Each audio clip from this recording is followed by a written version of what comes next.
for invitation because I must discover the truth now. I'm alien here. Well, I'm a backup storyteller. It's very honorable to be a one. It's very healing role in life to be backup for somebody. Because I was late with the competition. When I saw about the storytelling festival, it was already late. But maybe we are not late. Maybe we are in just right time on the right place. And now I'm in Chennai with all of you. So Yes, but it's there really was not a competition. Just about everybody who volunteered got a slot. But go ahead. okay, but that was a day, I think. Hmm. So okay, now I would like to retell you one story that I like very very much. I'm Jasmina Žiljak from Split, from Croatia, and Split is in the middle of the Adriatic coast. And I'm a storyteller and a drama pedagogue. Um, Also, I was working 7 years in youth theater in Split.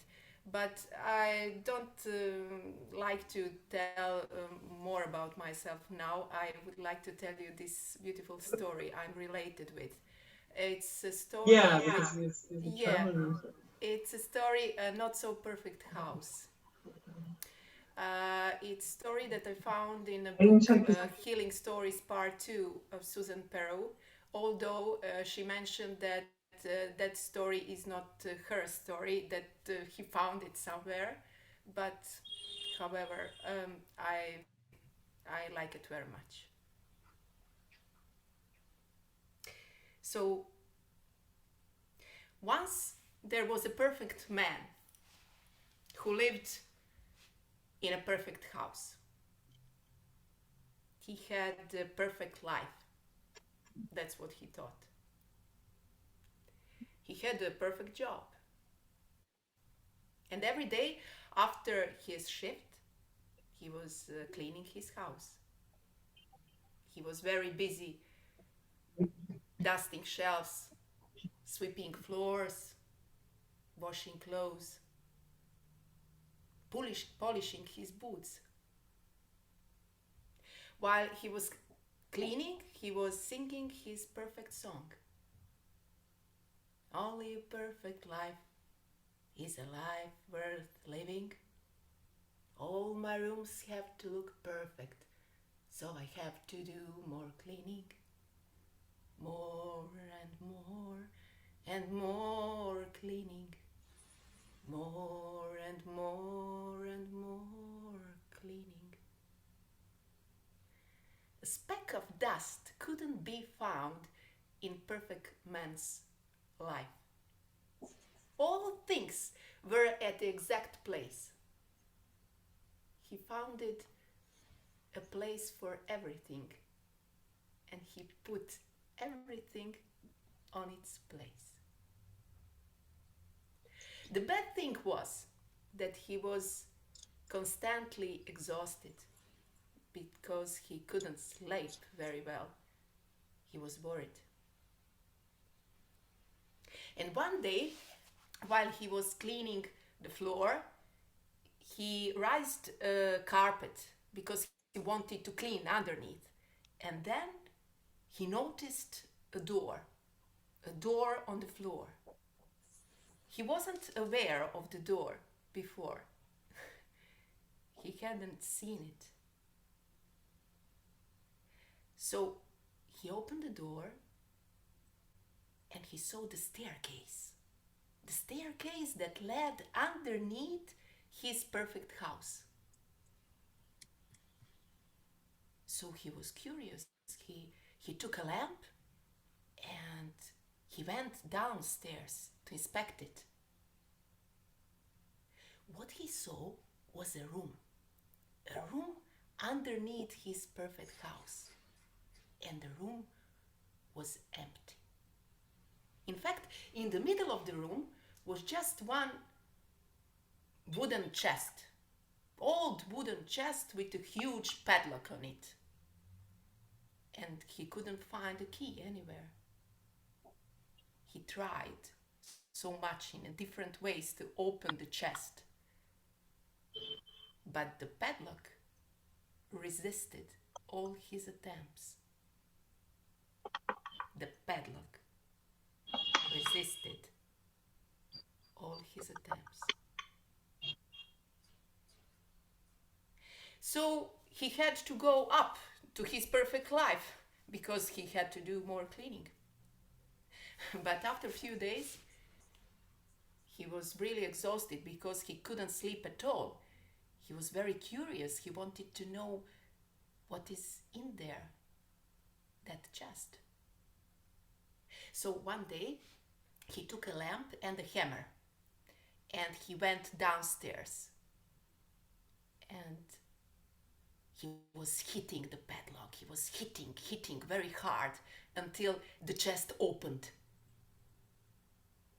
And in there was just one old, huge pillow. And the pillow was pushed in there for a long time. So that pillow flew up with a great noise and with sounds of sputtering. And a million tiny little feathers flew out of it. And a million tiny little feathers flew into his mouth and his nose, and he was covered with feathers from head to toe. A million tiny little feathers flew up in all of his rooms and covered all the rooms. There were feathers everywhere. A million tiny little feathers flew through the window and doors and covered his garden as well. So he tried to collect them. He took a broom and he tried to tidy up the place. But a million tiny little feathers just flew up in the air and fell elsewhere. He was chasing the feathers in the garden with the rakes, but a million of tiny little feathers just flew up in the air and fell elsewhere. So a perfect man was chasing the feathers, and after a few hours he was really exhausted. So he just fell down on his feather bed and fall asleep. And to his surprise, that was the most delightful sleep in his life. To his surprise, that was the most delightful sleep in his life.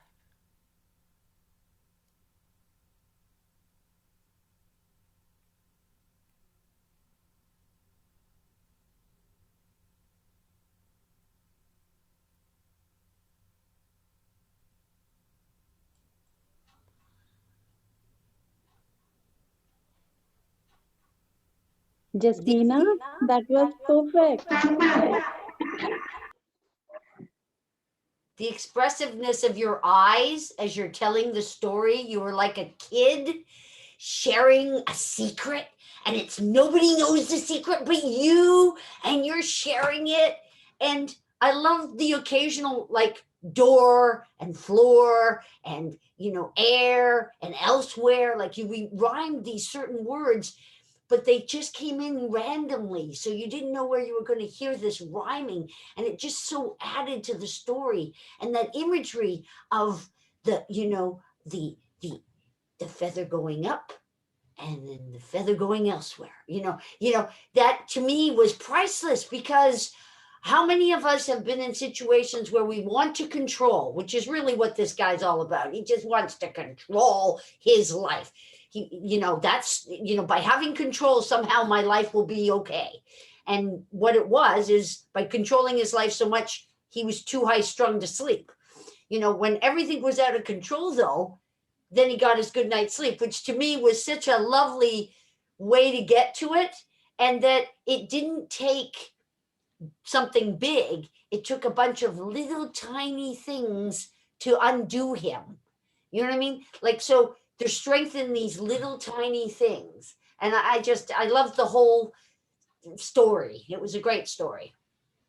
So everybody take note how quiet she was, how gentle she was, and how we were drawn into it. And, visualizing it, and we visualized it. It was a whisper story, but we heard it loud and clear.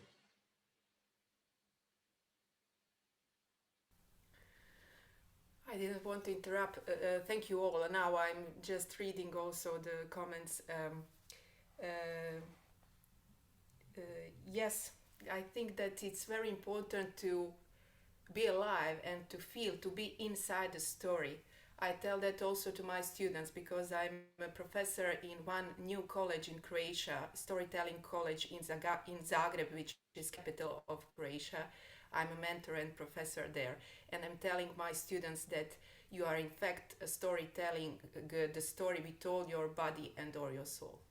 So you have to be capable to live in that story and to give opportunity to listeners to put them very softly in that story. So also I do believe that this is story also for women, for all of us, and especially for women, because now I think that nowadays there is a great pressure, especially on men, but especially on the woman to be perfect in personal life, to be perfect in private life, to be good mothers, to be good, I don't know, wives. And in fact, I would like to share my room with you, my real room. And for this occasion, I didn't wanted to tidy up my room. Look at my room now. Okay, this is my private place. It's not tidy. Look at the bed, my books. Okay, this is a recipe. There is no recipe for good storytelling, but the recipe is to be in there. And so I want that you are happy. I really wish you all to be happy in our unhappy, unperfect lives. And although I put a special pullover, maybe you cannot see well. It's like feathers. It's wool, but it's like feathers. And besides me, there is a white wall. So I was thinking, maybe I'm covered with all those feathers. And then want to tell all of you, yeah, I'm not perfect. Now we are all occupied, we are overthinking about that, to make selfies, that everything is perfect on Facebook, to share your story, your beautiful face. I'm not perfect. Today my bed is like that, my books are like that, but just be you. Organic stories, our dreams, it's all. I think that all is connected today and makes sense. So I adore Susan Perrow and I adore her healing stories. And I think that archetypes are unique for all of us, and we are all one in stories. So I want just to say thank you, Eric, for all of this. I don't know when you sleep, when you eat. Sometimes I cannot see Eric, and for example, yesterday Gail was telling, "Oh, where is share screen? I cannot see share screen." And then Eric said from nowhere, from a black screen, "Oh, there is in the middle, you know." Well, I really admire Eric and this opportunity to be here, and this is one great thing in these circumstances, to be united all over the world in storytelling. And I adore Chennai, I adore India. My daughter's name is Svita Anandi. That's true, on a document. So she has one Croatian name, one traditional Dalmatian name, and one Indian name. And I'm feeling now that I'm right there in Chennai, and that I am all over the world. It's a great feeling. So sorry for we are talking too much in Dalmatia. We are so direct, open, and we talk too much. So sorry if I'm talking too much right now, but Well, you have given a quiet, gentle storytelling for the ages.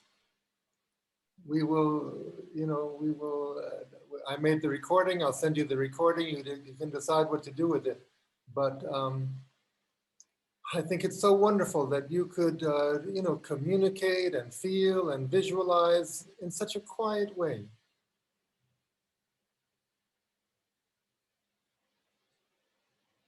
Okay, shall we? thank you again. Thank you. Thank you again. Thank you all. A great hug for all of you. Jasmina, thank you. I love you.